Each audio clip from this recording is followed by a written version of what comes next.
Is there nobody next to you? So quiet flight. So I also hate to upload.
about your newsfeed, we can send out Facebook and Instagram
can't just sit there and code against something that you don't have access to.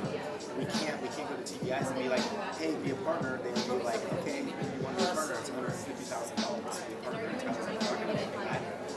Yes, and then so we get all the integrations, but the client signs up for a service and loves their funded software, which is why I told Tyler, like, I'd be willing to take $25,000 and take $75,000 to get these integrations for all really valuable to our company. And Tyler's like, okay, like that's good. Yeah.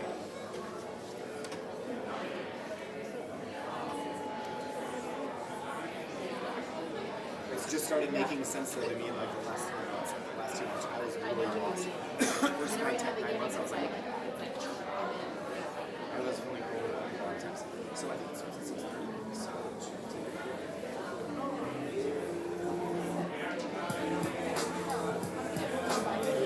yeah. The doors open at 6 and I think it goes to 6:30. All right, let's see you later.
Okay, everybody, we're about to start, so if you could just take your seats and get ready. Grab a last-minute drink. Okay, I am Amy Franjezovic. I am the current president of AMA San Francisco, and I want to thank you for everybody that came here. Got a couple of announcements and thanks.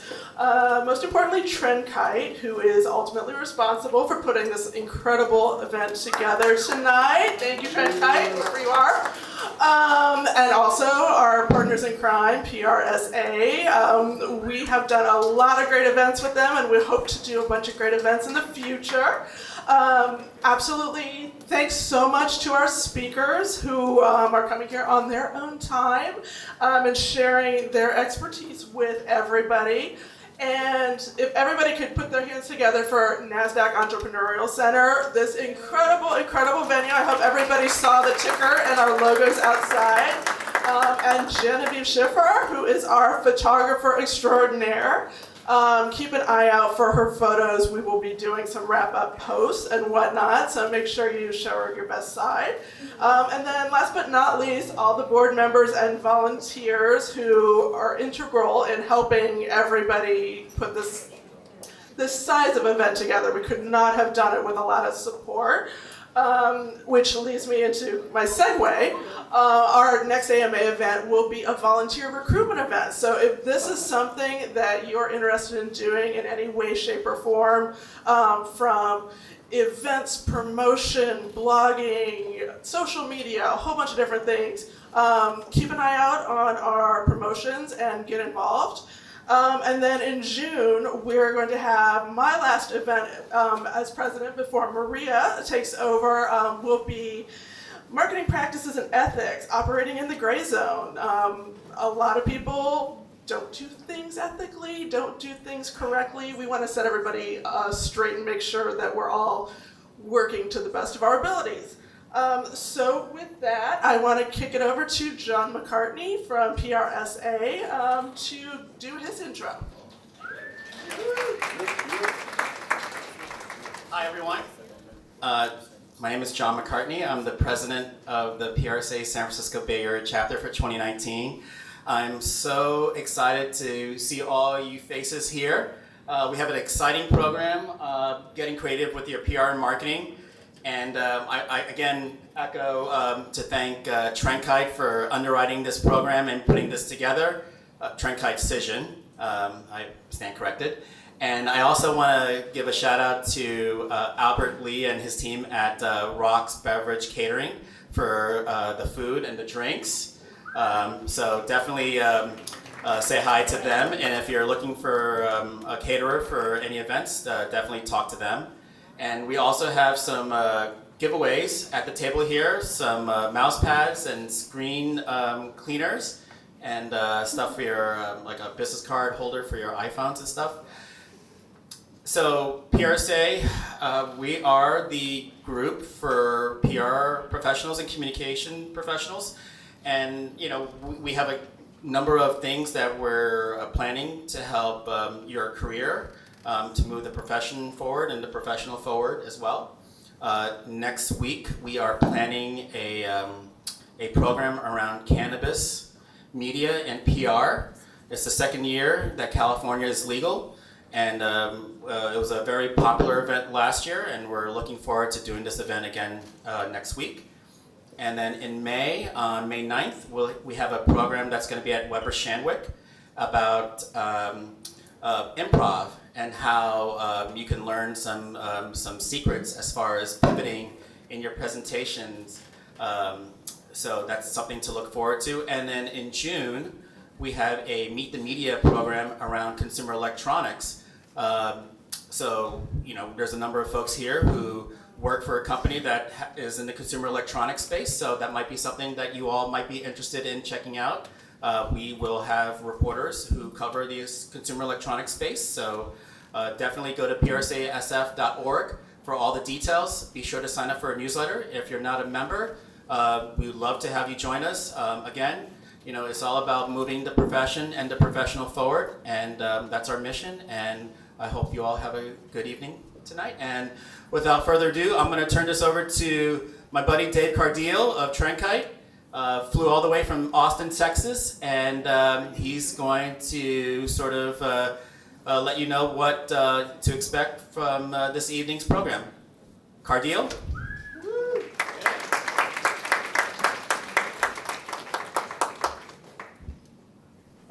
I'm just going to bring everybody on out. Come on. How's everybody doing this evening? Great. All right. Y'all ready to get creative?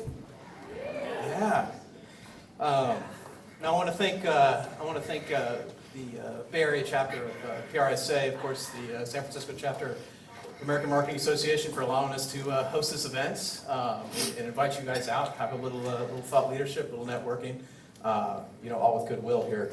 But you know, while we're here, getting creative with your PR, leveraging, creative in your PR to make better pitches, be better marketers, that sort of thing. So we've got a strong panel of folks here that I've had the pleasure of speaking with over the last couple of weeks that hopefully really bring some good knowledge to kind of help you guys in your day in and day out of business. We're trying to raise above the noise, right? We're trying to get our pitches heard. We're trying to get our campaigns bought into, day in and day out as PR and communications professionals as well as marketing professionals.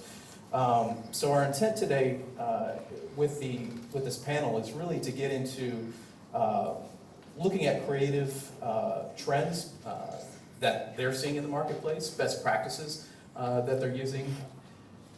From the agency side, which they're all from various agencies here, you know, what are they telling their clients to do and not to do? What should brands be thinking about day in and day out?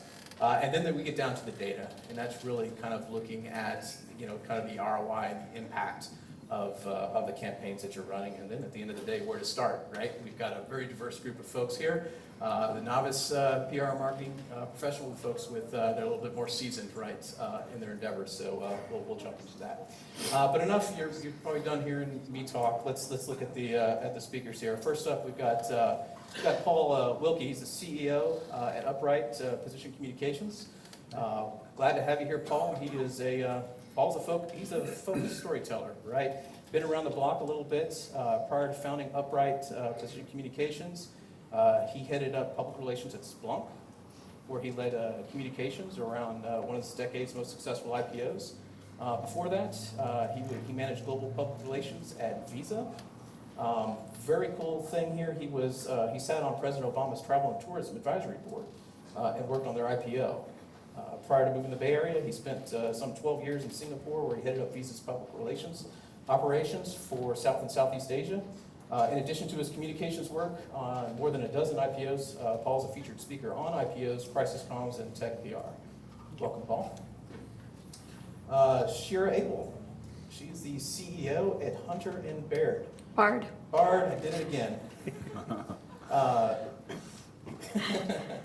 She focuses on using creative PR and marketing strategies to achieve omni-channel results for clients. She's got years of experience working with clients across industries, from startup to enterprise, and everything in between. This has provided her with a clear understanding of what it takes to organically grow a company via digital engagement and brand awareness. She's an expert in creating higher customer lifetime value through relationship building. Welcome, Shira. And then finally, last but not least, Rich Harris. He's the creative director at Ruckus Networks, an ARRIS company. He hails from Scotts Valley, California. He's been a creative in Silicon Valley for almost 25 years. He's a music composer, photographer, and aspiring filmmaker. He is all about content that moves the hearts. In today's business of PR marketing and the battle against the short attention span, there's an art to moving people with engaging content that is short, sweet, and thoughtful, yet high production value without a Hollywood budget. Rich couldn't fix a car or write software to save his life, but if you want to influence an audience to have a behavior for a brand, you do it through the heartstrings. The challenge is to do it. The challenge is it has to be done without coming off like a used car salesman, so you don't get turned out in 2 seconds. This is where Rich comes in. I love that bio. It's good stuff. Welcome, Rich. So let's jump right in and ask that first question. Paul, let me start with you for a minute here. Okay. Take a look at some creative trends, tools you're seeing in the marketplace, things that folks are using that's catching your eyes, and things that you need cognizant of. well, in terms of tools, it's using the tools to help you kind of do the basics. You know, in terms of connecting with reporters, it's still a human connection. It's still having a story that you think is strong enough, but communicating it in a way to the journalist that they feel a sense of ownership, and you know it's something they want to do. It's almost it's a little bit of Jedi mind trickery. You have to package all this stuff up together in a way that they say, okay, I can work with this, and I can own this, and I can really do a good job. But in terms of tools of delivering it, you know, it's everything you have at your disposal. It's Twitter, it's email, it's everything connected to those. It's using Cision to make sure you have the right contact details for the reporter. Shameless plug, sorry. But you've got to have the tools to make the connections, and even those, and some of the connections are face to face. It's at an event like this. There may be a reporter out there that you capture their eye and say, look, I read your article the other day, and I think you've got something that might be interesting here, and that's really kind of what we focus on. Very cool, very cool. Rich, your thoughts there on that end? Coming from the creative side of things, I'm focused mostly on, what are the channels that would be most effective to move people or, get the right response and stuff. And so as far as tools, I'm starting to see a lot of the tools that a lot of us know and love, like Instagram, start to integrate more lead generation and kind of more of a business path through the Instagram experience, not just here's my video, here's my photo of my food and all that bullshit, but actually have hey, check out this cool resource, here's what it's for, here's why you like it. I even had an experience the other day where I checked out a video program that a guy was kind of promoting on Instagram. All I did was go click on that link, and then when I went back to Instagram, a follow-up post showed up on Instagram saying, hey, I noticed you just went and looked at my, blah, blah, blah, make sure you go back again. And so I didn't even know that those kinds of things were available. And so now, as we start to develop more creative, I'm trying to make sure that I understand very clearly what the Instagrams and Facebook boosting and ads and stuff like that, where they're headed, and try to stay on the cusp of that so that we can always turn, these cool content ideas into something that's actually going to indirectly or directly generate revenue, Very cool. And Shira, what are you maybe seeing in the marketplace? So for us, it's about making sure that we're getting the right message out to the right audience at the right time.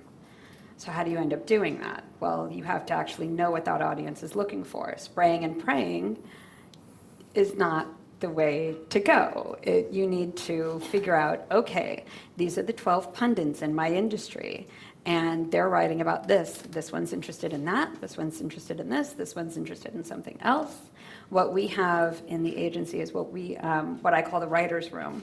So if you're on the artist side, artists work alone, but writers work in a bunch, and they tear apart each other's work, and through that dialogue, you get better, right? Is anybody here from copy?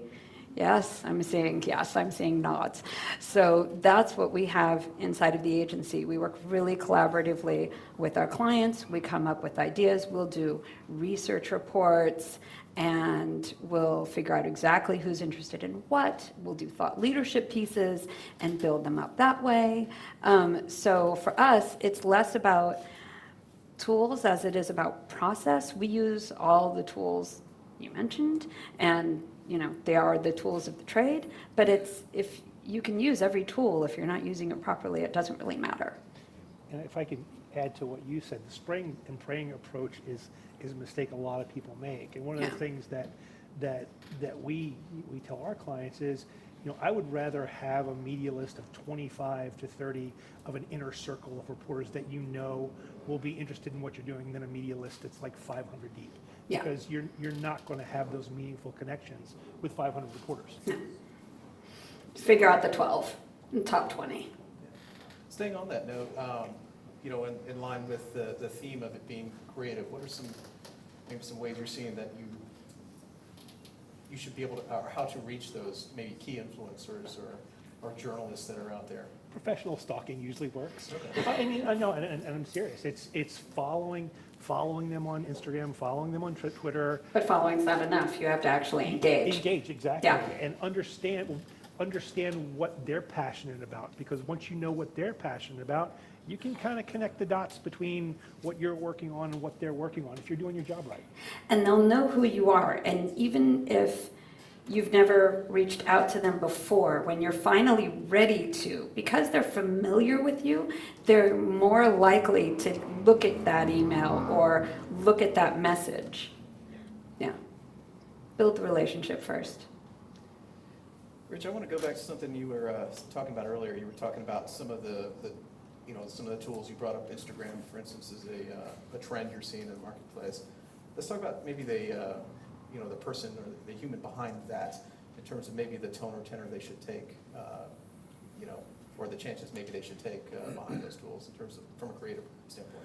Yeah, well, I mean, it definitely depends on the creative, and it depends on the client, and it depends on their audience, because, in the corporate world, you have a lot of clients that are going to come at you as a creative and go, hey man, we really want to try something new. We're sick of all this like stodgy crap that our competitors are doing, and we want to go for it and think outside the box. And then I always have to say, well, are you sure about that? Because if you tell somebody like me you want to go outside the box, I usually start super extreme, and then I show it to my wife, and then she says, take it down about 4 notches. And then I'm like, okay, cool. And then you pitch them. But you have to understand the kind of fine art of being disruptive, being unique, catering to the fact that you need to get people's attention in 8 seconds, and also walking that kind of PR line of sensitivity and making sure that if you are going to do comedy or you're going to do any type of content like that, that you're thoughtful but also smart about it, and just really aware. And because especially if you're representing somebody else's brand like they do, oftentimes you have to know how to walk that fine line of not being offensive but still being funny and interesting and quirky and weird, or whatever. So it's it's definitely a challenge, and it is not one size fits all by any means. What do you do, Shira, maybe when the client wants to control the language a little bit? Maybe some, they have a fixated on an idea there, where their creativity maybe in their mind overrides yours. How do you go about situations like that? So sometimes it's a process. And you have to kind of hold them by the hand and take them a little bit slower. And you work with them until they understand. And you can also give other examples. We have a client now that it's a team of engineers. Brilliant. Absolutely brilliant. Product is mind-blowing. Everything about them is amazing, but they think like engineers. They recognize they don't know marketing or PR or design. But they think that because they're engineers, they could do anything. They're engineers. They could do this. And that's not how it works, as we know. So they took us for a reason. So what we did was, in that situation, we just said, okay, here's your brand, here's your messaging, here's the competition. Can you see the difference? And when you put them side by side, you can see the difference. So sometimes you have to do that. There's different ways that you could say, okay, I see we're in this situation, or maybe they say they want to go out on a ledge, right? And they want to be edgy, but then they start to reel everything back in because of fear. How is this going to end up working? Is it really okay? And, there's that as well. We work more on the B2B side. We also have some e-commerce clients, but nobody who's totally on the edge, so we haven't had that opportunity yet. But when, it's about going, okay, we do need to have a differentiation. Here's why we need it. So it's educating the client, basically. And there's just different ways to do that. Sure. You see that sometimes, Paul? out there? Oh, yeah. Client training is a big part of what we do. But, and to their credit, what their product is, what their platform is, it's their baby. And it's their baby, and they want to make sure it's out there in the right voice and doing the right thing. And like she said, they have to trust the process, but we need to build that trust. We need to instill that trust. A great example, I've had clients over the years that they want to see every word of every pitch, and it's like, no, that's not how we do it, because every pitch is different. So I'll create a grid of like, these are the type of pitches we do. The word's going to change a little bit depending on the reporter, depending on relationship with them. But we do this every day, 360 odd days a year. Trust the process. Yeah. And if you let us do our thing, we'll get the results for you. But if you take us off the path, if you disempower us, you're not going to get the results you want. Or give us the time. It takes time to get results. It takes time to build those relationships. If you don't have enough budget for enough time, then expect it to take a lot longer to get those results. But back on the convincing side, one thing I forgot to mention, if you're on the marketing side of the house and you have an idea that you want to pull in, get a sales guy to pitch it for you. Don't pitch it yourself. It's amazing what they could get through. Yeah, that's true. Seriously. That's actually a really good tip. I'm going to use that, actually. Yeah. Thank you. You're welcome. That one's a really good one, I know. That's really good. I want to come back a little bit to on the because the overall theme here is getting creative with your pitches a little bit. We kind of talked about the spray and pray approach a little bit, but let's take it a little bit deeper in terms of what actually is working. We mentioned the interactions and so forth, but the relationship building. I think Paul, we had a conversation on that a little bit. You could touch on that a little bit, or maybe kind of some additional best practices that are working there. In terms of relationships with journalists? With the journals, or building them. Yeah, I mean, it goes back to what you said. It's making sure you have that connection with them, however works. But part of it is just, you're, as a PR person, especially in the agency life, you're the middleman. You have to get the balance right of what the client wants, just as much do you have to get an idea of what the journalist wants. You know, and at the end of the day, if a journalist sees my phone number or my email address in their email and they don't open it because I'm giving them bad ideas, I'm not helping my client in that regard. So you have to kick the tires on both what the journalist is interested in, but more importantly, what the client's wanting you to do. You know, my knee-jerk reaction when a client says, we need to do a press release on this, and my first question is always, why? And you need to step back and you need to ask that why question, because A, it might not be worthy of a press release, it might not be newsworthy. So let's figure out what the strategy is before we lock down the tactic. Seems like a lot of non-PR folks in companies too, you know, especially product marketing people are pretty guilty of thinking everything needs a press release, you know, and so trying to work on dialing them back a little bit, but still validating the fact that they want to do a press release because their baby is about to be launched, and you know, that's all really important stuff, but that's definitely been a constant challenge, is trying Press to release is figure a that great out. distraction tactic. Right. You guys go look at the press release, we'll do the pitching. Right. I know what you're saying with the press release and product marketing there. Let's get to the reporting here for a minute, because you know, we live in a world where all of our campaigns are working perfectly, or not perfectly. We're learning from it. But we have bosses to report to. We have reports we need to build. We need to show that we're driving something to the organization. What are you advising your clients, or how are you helping enable your clients to be successful, or to learn from you know, campaigns, good or bad? I think every campaign's different. You know these guys do a good job. Again, shameless plug part two. But you know, I'm kind of old school in the way of media coverage is you know, are we getting a message carry through? And sometimes it's just actually reading an article and saying, okay, this matches up with what we were trying to say, and it's the right publication. It's the reporters, it's the publications we said we were going to hit, and we hit it. Or on the flip side, we didn't hit it, so let's step back and look at why we didn't or what did work. And that's where the tools and the analytics can show us stuff that we didn't think of. But you know, it's important for looking at those positive and the negative. It's also really important that you help the client manage up. So you have to make sure that you enable them, right? This person is your advocate inside of the organization. They have somebody they report to. You have to empower them with information. You're giving them a report, or you're taking them through and teaching them how to read the analytics to make sure that they can explain to their boss, look, we got this piece, and if you look, there's a rise in traffic this day. Yes, the traffic went down a little bit afterwards, but because of that rise in traffic, all of these people came to the site and they are now aware. Now, if you think about how we buy, we don't buy the second we see something the first time. We buy after seeing it multiple times. So that little piece of awareness means there's going to be a sale 3 to 6 months down the line. Higher chance of it. So when you start that campaign, it's not necessarily something that you're going to see immediately. One piece of coverage most likely will not change your life forever.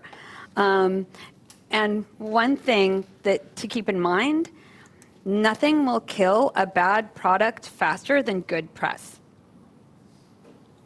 So that's another thing. You don't want too much press for something that isn't ready baked. There was, and I forget the app or the piece of technology, but there was something Walt Mossberg reviewed, and it was just, he just wrote a scathing reviews, obviously for retired, Right. but you could tell, just sort of written between the paragraphs, was the company said, we've got to get Walt to review this. It's like, oh, be careful what you wish for, because you're going to get coverage. It may not be the coverage you want, so you have to make sure everything's ready, everything's locked down, everything's the way you want it if you're going to play with the big boys. Yeah, there's that. On the metric side there for a minute, though, going beyond, remember we had this conversation about getting beyond things like the vanity metrics, so to speak, which can be important. I'm not dismissing vanity metrics, so to speak, but I've seen a CMO every time or two get excited because 15,000 people liked our LinkedIn page. going kind of beyond the reporting, beyond that a little bit there on the PR and social side. What are your recommendations to your clients? Okay, I'll answer. I always like knowing going into a client relationship whether or not there are egos involved. And I don't steer clear of them. We'll get to that conversation later. But knowing going in that you're dealing with an ego or an executive who wants to raise their profile over the product or the brand, knowing that going in makes a world of difference. You can add an extra quote from him or her in the press release. You can sign that person up for an award. But if you don't know that going in, it's dangerous because that's the first thing they're looking for. They're looking for the results. They want their name, in the news clippings. They want their LinkedIn page to get hits. They want more Twitter profiles, Twitter followers. So it's just knowing is half the battle, really. So for us, a lot of what we do on the B2B side is cult of personality, and we'll build it. And that is what we look to do. We do contributing posts. We'll write it for them, but we'll do the contributing posts, and we'll build up the profiles, and we'll build up, because a lot of, if you're doing a B2B product that, that isn't necessarily something that's it's not Oreo cookies or something like this, which has its own personality, and people follow it because of its own personality, the dunking in the dark from the Super Bowl from years ago. Then, you may not necessarily follow this brand.